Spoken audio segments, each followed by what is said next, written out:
A pré-candidata do PCdoB à presidência da República, Manuela Dávila, cumpre a agenda hoje em Natal e é com ela que eu converso a partir de agora. Boa tarde, seja bem-vinda. Boa tarde, Amanda. Um prazer falar contigo, com todos os telespectadores. Veio se apresentar e apresentar a pré-candidatura, é isso, Manuela? É a primeira atividade da pré-candidatura aqui em Natal. Eu fui convidada pela Federação de Indústrias aqui do Estado para apresentar um conjunto de propostas nossas, da minha candidatura, para tirar o Brasil da crise, e eu fiz agora pela manhã. Foi uma manhã extraordinária, com o auditório repleto de homens e mulheres de todas as idades que queriam ouvir as nossas propostas. Então, eu vou tentar resumir aqui, gente. É jornalista, deputada estadual, 2 vezes deputada federal. Exatamente. Atualmente deputada estadual no Rio Grande do Sul, Exatamente. não é isso? No outro Rio Grande. Outro Rio Grande. Me diga uma coisa, está completamente descartada essa união entre os partidos de esquerda, realmente, para apoiar a sua candidatura? Para mim, não. A nossa convenção é no dia 1º de agosto e eu sigo acreditando na necessidade daqueles que defendem a retomada da geração de emprego, a retomada das políticas sociais, no primeiro turno ainda. Então, até o dia 1º, na quarta-feira que vem, eu estou trabalhando por isso. Muita coisa pode acontecer, Muita coisa pode acontecer. E a senhora defende a sua candidatura e não entrando numa chapa como vice, por exemplo, do PT? Não, nós defendemos uma saída conjunta para essas forças políticas. Pode ser com a minha candidatura, pode ser com uma das outras candidaturas. O que nós levantamos é que há necessidade de ganhar e impedir que Temer continue governando, porque o Temer pode deixar a presidência e deixar as ideias dele lá. Então nós queremos tirar as ideias de Temer do comando do país. Aí seria quem? Um bom nome, na opinião da senhora? O meu próprio melhor, mas existem outras candidaturas no nosso campo, Amanda. Existe o ex-presidente Lula, existe a candidatura do Ciro, existe a candidatura do Boulos. Mas eu acredito que o que é necessário é que até quarta que vem, que é a nossa convenção, a gente converse e tente construir esse caminho no primeiro turno. Se não der no primeiro turno, o que está seja faltando? No segundo. O que está faltando para esse entendimento, então? Amanda, acho que todos os partidos lançam as suas candidaturas com as suas legitimidades, né? Então, sim, não há nenhuma candidatura que esteja sobrando, nem que esteja faltando algo. É o diálogo que precisa acontecer e que pode ainda acontecer nessa semana. Mas eu também estou pronta para ir ao segundo turno das eleições. Por quê? Porque nós temos, as pesquisas todas mostram que mais da metade da população se quer escolher o seu candidato, que a maior parte das mulheres não sabe em quem votar nessa eleição. Como há 20 anos eu fiz a opção de acreditar na política e de saber que ao invés de só apontar o dedo, né, eu precisava meter as minhas mãos para tentar transformá-la, e foi assim que eu construí minha trajetória, tu citaste, eu fui vereadora, fui 2 vezes a deputada federal mais votada do nosso país, então eu decidi conversar com essas pessoas no processo eleitoral e dizer que o Brasil pode ser diferente, dizer que nós acreditamos que esse sonho de país mais justo e desenvolvido pode acontecer, que a gente não precisa esperar para sempre esse futuro que não chega. O tom da campanha, então, é esse, é o convencimento, é isso? É falar que existe esperança, que o Brasil pode voltar a ser um grande país e que nós podemos ser muito mais justos com as mulheres, com as negras, com os negros, nos desenvolver combatendo desigualdades. Nós temos muitos gargalos para serem resolvidos aí pelo país afora, né? A senhora trabalha num plano de governo para atender todos os segmentos, economia, saúde, educação, a segurança pública, que a gente sabe, né, que é um caos.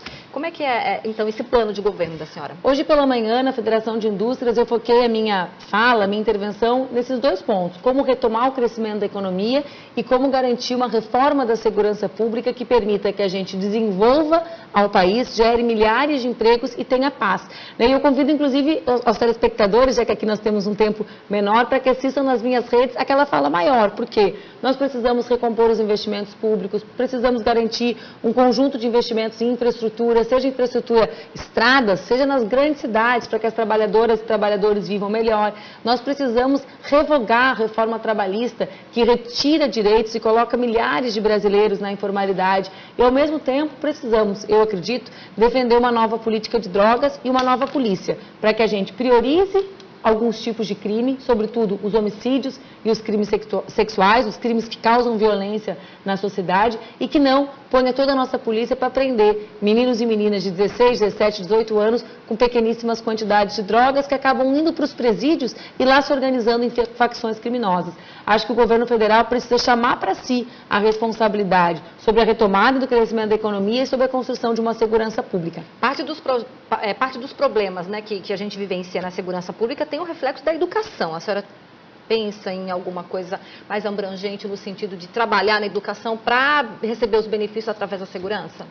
Sim, eu acredito que a inclusão das pessoas no sistema educacional também tem impacto na diminuição de violência. Mas eu creio, Amanda, que nós também temos que tratar do problema das nossas polícias, das remunerações deles, da ausência de seguro de vida para os policiais e para as suas famílias, de uma nova política de drogas, para que a gente não siga exterminando de um lado a juventude negra e de outro lado encarcerando em massa.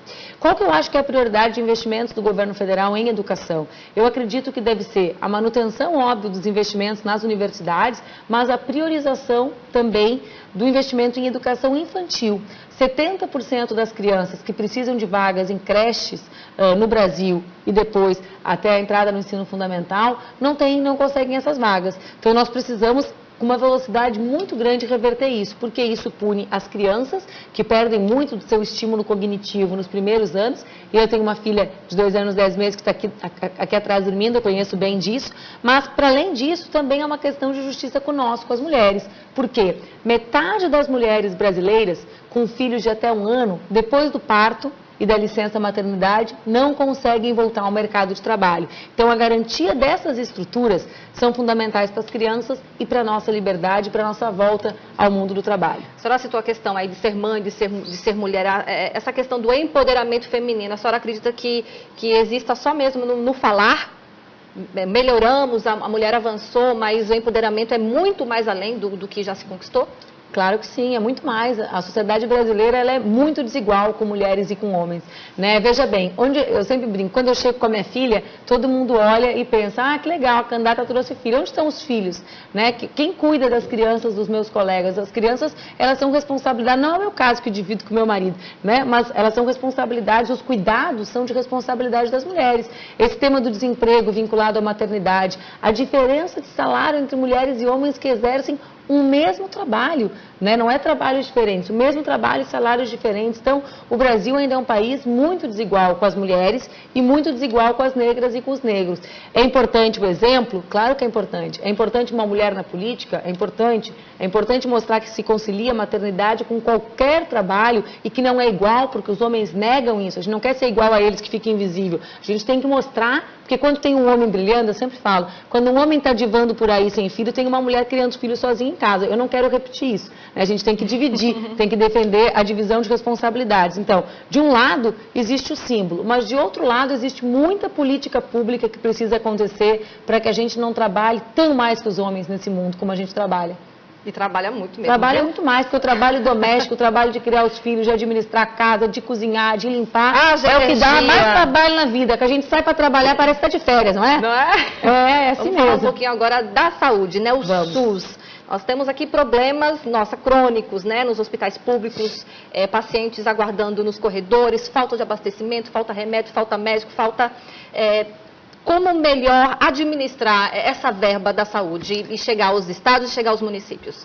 Eu também tenho já um conjunto de propostas, assim como para a segurança, que está nas minhas redes sociais, que é todo o nosso projeto para a saúde. Eu quero te falar 2 ou 3 questões. A primeira delas, eu defendo um sistema de saúde pública, eu defendo o SUS. Eu sou contra todas essas propostas do governo federal de privatizar a saúde e de entregar ou de dizer para o povo que o melhor é ter um plano privado. Não é verdade. O melhor é investir no SUS. A gente está aí vendo aumento da mortalidade infantil, queda da vacinação, ou seja, por quê? Porque eles estão destruindo a nossa saúde pública. Daqui a pouco vai ter surto de sarampo no Brasil, né? Plano privado não vai resolver vacinação e universalização das vacinas. Então, eu defendo saúde pública e defendo que a gente mantenha a contribuição social sobre o lucro líquido, que chama, é um tributo, né? Mantenha e o invista exclusivamente na melhoria do SUS. Existem diversas questões que nós temos que fazer. Nós temos que fazer mutirões de cirurgia, nós podemos com a tecnologia, a gente tem até um nome já para isso, que é saúde na palma da mão, né? Hoje, se a gente coloca o CPF na internet, um fiscal de imposto consegue descobrir até o nome da bisavó, mas não consegue descobrir que remédio a gente toma no SUS, não consegue descobrir que problema de saúde nós temos. Então, é impossível que diante de tanta maravilha da tecnologia, a gente ainda esteja tantos passos atrás na informatização da gestão de serviços de saúde. Nós já temos vários ganhos por causa disso. Seja na possibilidade das pessoas telefonarem e conseguirem minimizarem as suas idas aos médicos, e com isso nós temos mais consultas, seja dos medicamentos de uso contínuo serem entregues de forma permanente, sem que a pessoa tenha que se desgastar e, portanto, também sem o envolvimento de um conjunto de atores que podem estar fazendo outras coisas lá no SUS. Bom, o governo do estado aqui fala muito da questão da redução do FPE e, consequentemente, os municípios também, né? A gente começou falando da questão da economia, de como, né, investir, mas também melhorar a economia do nosso país. Como é que fica essa questão, hein? Esses debates, os governos reclamam, falta uma maior participação do governo federal, dá para contribuir mais? Dá, por isso que quando eu falei de educação, eu falei que o meu centro é no ensino superior e educação infantil, porque eu sou contra as propostas que defendem, por exemplo, federalizar o ensino médio. No fundo, o que é isso? Os governadores não têm dinheiro, aí eles vão lá e o presidente então traz para mim. Não, o que a gente tem que fazer melhor no Brasil é distribuir o dinheiro que fica concentrado na União. Então, eu acredito que é preciso que a gente reveja o Pacto Federativo e que garanta, quando eu falo em recomposição da capacidade de investimento do Estado, não é só da União, né? É da União e do conjunto de estados que vivem a crise de forma muito mais severa. Eu sou do outro Rio Grande, o do Sul, e lá a gente sabe o que é viver a crise fiscal no Estado, né? Nós somos um dos estados em pior situação fiscal do país. Então, é preciso impedir que isso se estenda aos outros estados. Manuela Dávila, pré-candidata à presidência da República, muito obrigada. Obrigada, foi um prazer conversar contigo e com todo mundo que está nos vendo em casa.